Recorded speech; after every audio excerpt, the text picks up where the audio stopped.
Good evening. Today is February 7th, 2026, 8:22 p.m.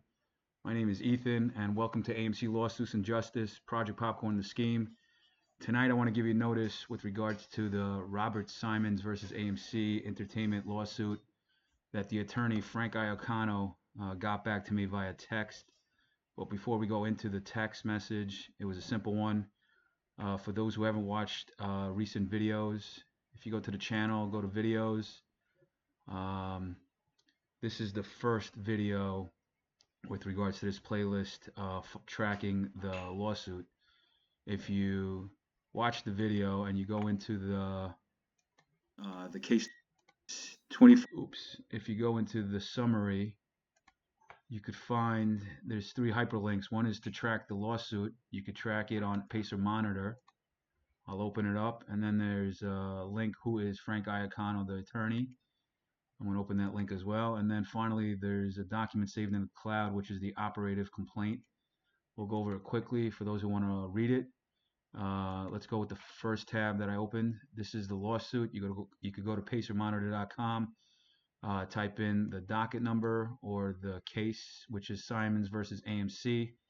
As you can see, the last entry was what we discussed on the previous video, January 30th, 2026, where the summons in the complaint was service was affected on the following person who accepted service, Gail McClenton, and now AMC has to respond either with a letter motion requesting an enlargement of time, a motion to dismiss, or file an answer, and that's due by February 17th, 2026.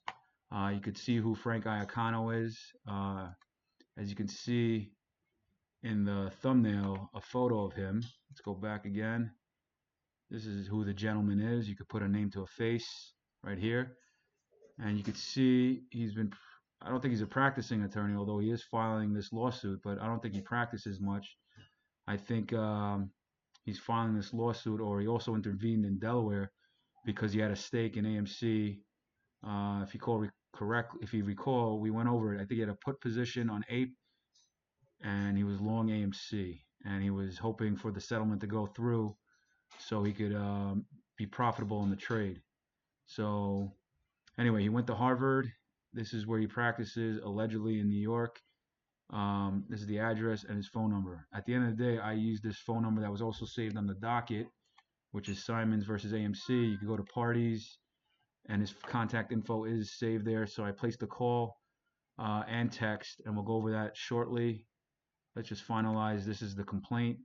We went over that in the second video with regards to this playlist, and you could read it. It's 14 pages long.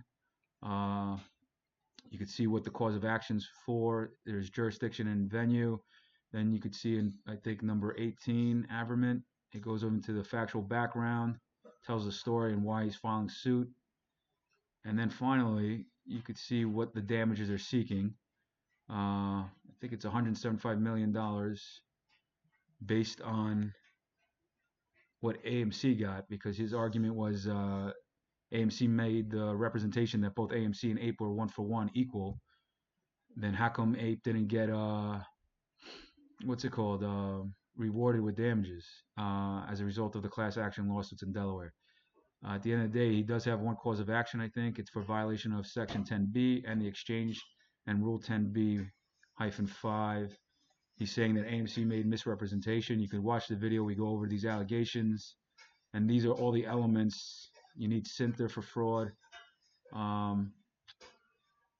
Let's scroll down, and then the prayer for relief.